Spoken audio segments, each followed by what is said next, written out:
U.S. prosecutors have revealed that a Russian offered cooperation to Donald Trump's political campaign as early as 2015, declaring that the president's ex-lawyer Michael Cohen had provided relevant and substantial help to the Russia investigation.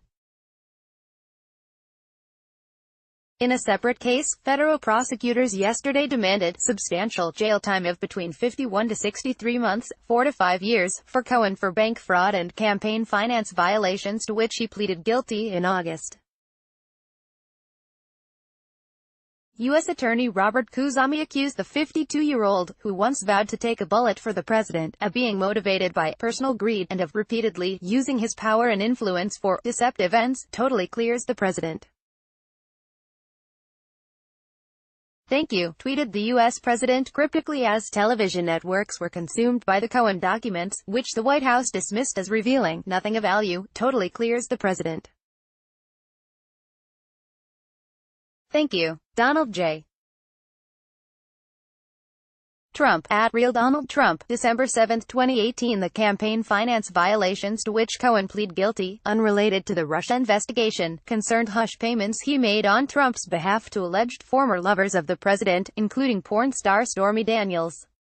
In the 40-page document, Mr. Khuzami drew a direct link between Cohen's illegal behavior and Mr. Trump. In particular, and as Cohen himself has now admitted, with respect to both payments, he acted in coordination with and at the direction of individual one, the document reads, referring to Mr. Trump.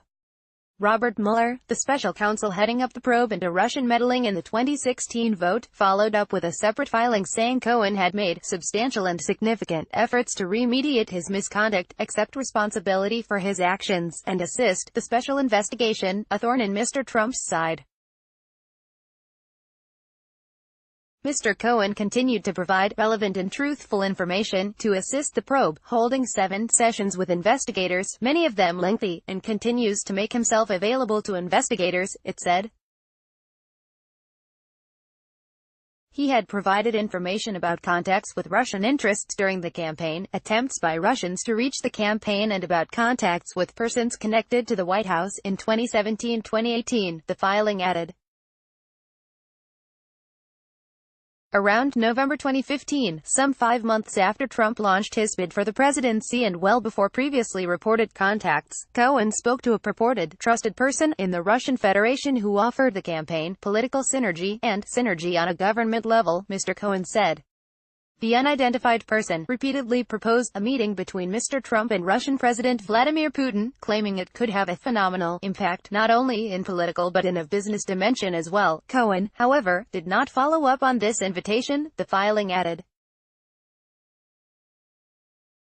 The former fixer last week pleaded guilty to lying to Congress in connection with a Moscow real estate deal, which was being pursued as late as 1 month before Trump officially became the Republican nominee for president.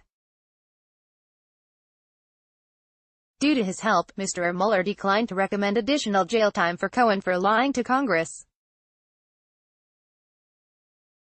Recent filings in the Mueller probe have suggested the White House knew that Cohen planned to lie to lawmakers about his contacts with Russians.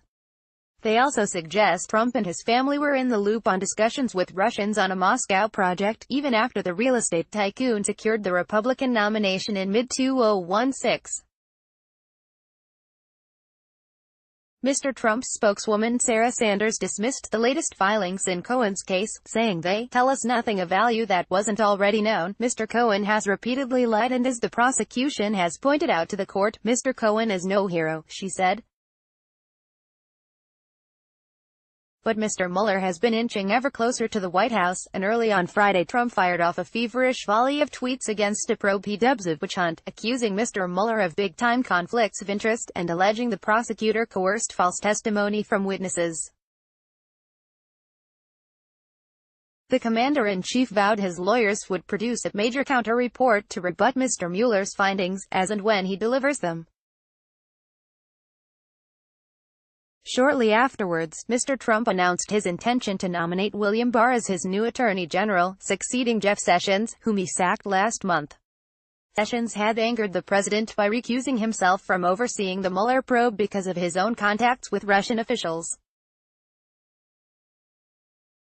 Mr. Barr, a former Attorney General under the late George H. W. Bush, is considered something of a consensus candidate for the highly sensitive post. He does, however, have a record of endorsing strong executive powers, which could come into play if Mueller sought to compel Trump to testify. Mr. Barr has also voiced concerns about a number of Mr. Mueller's team donating to the Democratic Party. Senate Democratic leader Chuck Schumer warned Barr must commit, under oath, that the Russia investigation will proceed unimpeded, and that the final report will be made available to Congress and the public, immediately, in Washington. Mr. Mueller also detailed multiple lies that former Trump campaign chief Paul Manafort told investigators, leading to a termination of his cooperation deal, which could lead to a stiffer jail sentence for the 69-year-old. A heavily redacted court filing said that Manafort's lies include untruths about his dealings with Konstantin Kilimnik, a business associate who U.S. officials suspect is a Russian intelligence operative, and about his contacts with Trump administration officials after striking a plea agreement. The White House similarly dismissed that filing, arguing it says absolutely nothing about the president. Once again, the media is trying to create a story where there isn't one, said Ms. Sanders.